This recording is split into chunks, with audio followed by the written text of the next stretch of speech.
جی بسم اللہ الرحمن الرحیم، السلام علیکم ورحمۃ اللہ وبرکاتہ۔ میرا نام ہے ڈاکٹر محمد مزمل حسن۔ ایک نئے سیشن کے ساتھ آپ کی خدمت میں حاضر ہیں۔ ایک دفعہ ایک اعرابی نبی کریم صلی اللہ علیہ وسلم کی خدمت میں حاضر ہوا۔ یہ تھوڑی سی ایک چھوٹا سا واقعہ ہے، یہ میں سناتا ہوں۔ اس سے پہلے میں ایک اناؤنسمنٹ کرنا چاہتا ہوں۔ 12 ربیع الاول میں دن تھوڑے ہی رہ گئے ہیں، اور ایک آئیڈیا میرے ذہن میں آیا۔ ہم چاہتے ہیں کہ ہمارے وہ دوست جو اچھے نعت خواہ ہیں، جو نعت پڑھنے کا شوق رکھتے ہیں، ٹھیک ہے جی، بیسیکلی تو نعت امپورٹنٹ ہے جی، کہ آپ اللہ کے نبی حضرت محمد صلی اللہ علیہ وسلم کی شان میں آپ کلمات بولیں، یہ سب سے امپورٹنٹ ہے۔ تو جو آپ لوگ جو آپ صلی اللہ علیہ وسلم کی شان میں نعت پڑھنے والے لوگ ہیں، آپ مجھے صرف ایک منٹ کا اپنا کلپ بنا کے میں نے نیچے واٹس ایپ کو اپنا نمبر دے دیا ہے، وہ مجھے آپ بھیج دیں۔ میں انشاءاللہ 12 ربیع الاول کو ان سارے کلپس کو اکٹھے کر کے میں انشاءاللہ یہ اپنے چینل پہ لگاؤں گا، تاکہ جو ہے یہ آپ کی آواز سب تک جائے، اور جتنے دن تک، جتنا عرصہ یہ ویڈیو چلتی جائے گی، تو انشاءاللہ ثواب آپ کو بھی ملتا رہے گا، ثواب مجھے بھی ملتا رہے گا۔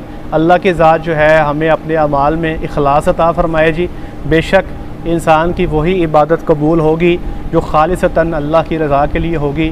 تو آج میں بات یہ کر رہا ہوں جی، ایک اعرابی نبی کریم صلی اللہ علیہ وسلم کے پاس آیا اور کہا مجھے بھلائی کی باتیں سکھائیں۔ ذرا بات غور سے سنیے گا، بڑی سمجھنے والی بات ہے۔ نبی کریم صلی اللہ علیہ وسلم نے اس کا ہاتھ پکڑ کر فرمایا، کہو سبحان اللہ والحمد للہ ولا الہ الا اللہ واللہ اکبر۔ اعرابی اپنی انگلیوں پر یہ گنتے ہوئے وہاں سے چلا، پھر رکا اور سوچنے لگا۔ نبی کریم صلی اللہ علیہ وسلم نے تبسم فرمایا اور کہا ضرورت مند سوچ میں پڑ گیا۔ وہ واپس آیا اور کہا اے اللہ کے رسول صلی اللہ علیہ وسلم، سبحان اللہ والحمد للہ ولا الہ الا اللہ واللہ اکبر، یہ تو اللہ کے لیے ہے، میرے لیے کیا ہے؟ ٹھیک ہے جی، تو وہ کہتے ہیں میرے لیے کیا ہے؟ تو آپ صلی اللہ علیہ وسلم نے فرمایا اے اعرابی، جب تم سبحان اللہ کہتے ہو تو اللہ فرماتا ہے اس نے سچ کہا، اور جب تم کہتے ہو الحمدللہ تو اللہ فرماتا ہے اس نے سچ کہا، اور جب تم کہتے ہو لا الہ الا اللہ تو اللہ فرماتا ہے اس نے سچ کہا، اور جب تم کہتے ہو اللہ اکبر تو اللہ فرماتا ہے اس نے سچ کہا، اور جب تم کہتے ہو اللہم اغفر لی، اے اللہ مجھے معاف فرما دے، اللہ فرماتے ہیں میں نے اسے معاف کر دیا۔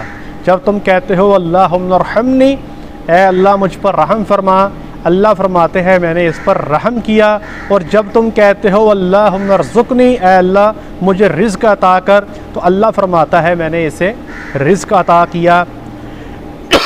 اعرابی نے یہ کلمات اپنی 7 انگلیوں پر گننے شروع کیے اور چلا گیا۔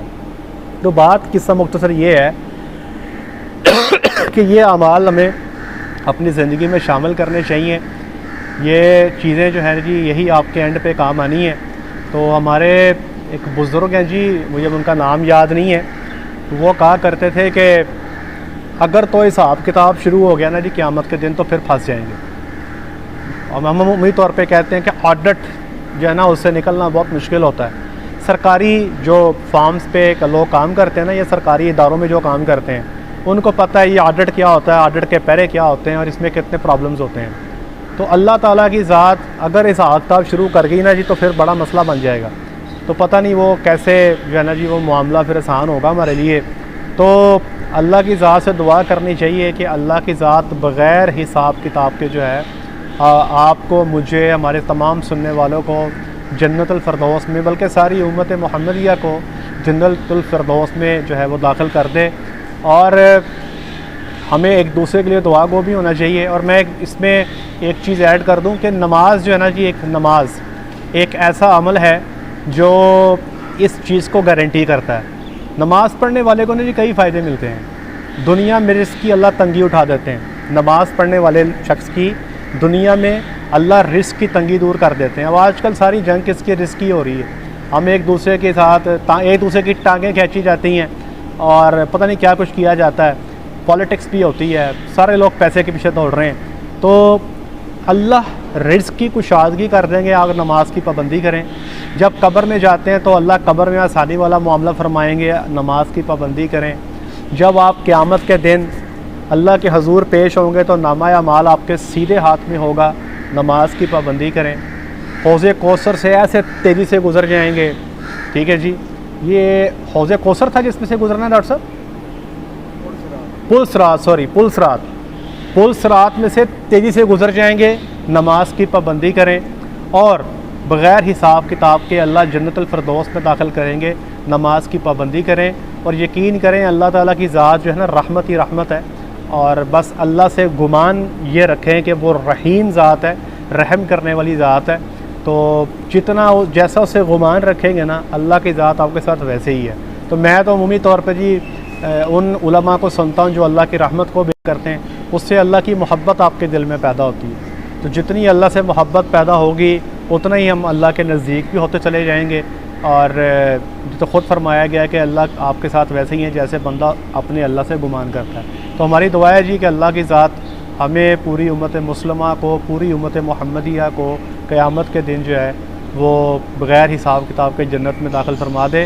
سب کے لیے دعا کریں. آج کے لیے اتنا ہی, اپنا خیال رکھیں, دعا میں یاد رکھیں, 5 وقت کی نماز ادا کریں. السلام علیکم.